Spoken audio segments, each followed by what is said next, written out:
Who you think the next president could be? Trump gonna be the president in 2028. Yeah? Not Ron DeSantis? Ron? No. If I had to pick a side in between them, I mean, I don't know what Ron's going to do. I think sometime down the line, Ron can, but there's a lot of people I think ahead of him, but I don't believe in Trump being like a dictator, even though I play about it staying forever.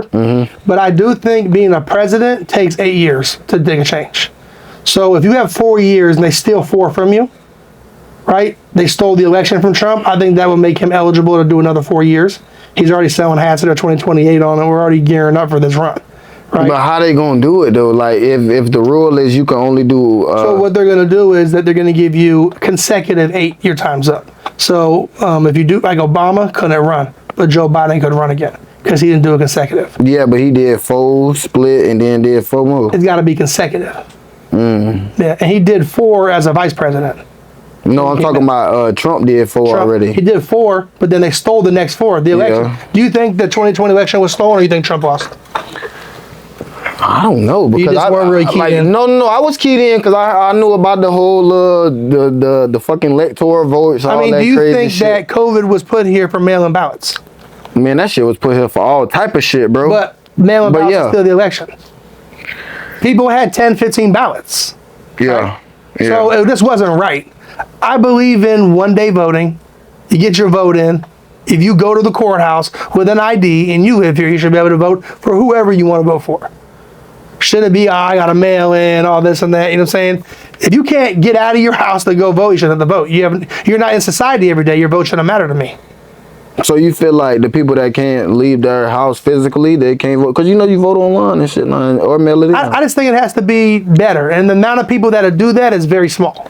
But you got to think, though, these, like, okay, we're in for people to be handicapped and not be able to leave their house, or, my 600-pound fat life, or, God knows, some issue for you not to leave your house, then we should have someone that's set up to come to your house and do the one vote for you. But that number is so small, the people that can't walk out of their house. Yeah. From the whole world. It wasn't we're in them flourishing like areas in Florida. So the rest of the country is not, all a whole bunch of big cities where they got all these different, voting booths and polls set up or whatever. Well, there's certain places you can't even do them in person. That's what I'm saying. Yeah, and it needs to be changed because if we can't make sure that the vote's getting done right, but like we say, is this the first election? If I say 2020 was stolen or cheated? No. No. There's been cheating forever. It's kind of like a thing that's very famous for a while in Florida, tax drops. Yeah. You think tax drops just started happening in the last 20 years? No. It's been They've been done for years, right? And then the hood got a piece of it and understood it and started selling classes or whatever. And everybody was doing it. And then it started growing. People were getting their money. But after a certain while, it comes to an end and it comes to a bang and a crash. So I think it was just a smarter way to say, well, we can get this virus. We can take over the government. We can make people stay in their house. You know what I mean? Like, that was crazy. Like, who would have thought we lived at a time we couldn't leave our house and we had a lockdown? Yeah, that was crazy. And that's why I do like Ron DeSantis, because he didn't really lock us down. I think there was times we couldn't go out for like a day. It wasn't nothing crazy. They closed the beach for like a week. You know what I'm saying? It wasn't too crazy.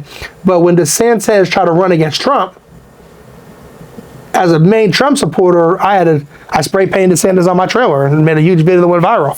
Not that I don't support DeSantis, but there's a lot of us who lost a lot of shit for 4 years that hustled so hard to believe in Trump, had this election stolen from us. So someone who just, chills all day, hangs out, goes about their mission, goes to get a haircut, job, like you said, they're not into politics, that wouldn't matter. But I'm constantly on a flight to a rally, writing a song, YouTube coming down. I'm paying for this stuff. No one's paying for, you know what I mean? I had so much invested, trucks lifted, wrapped. I'm flying my team places, travel, just your brain nonstop thinking politics. Like, when Charlie Kirk died was the first time I quit thinking about politics.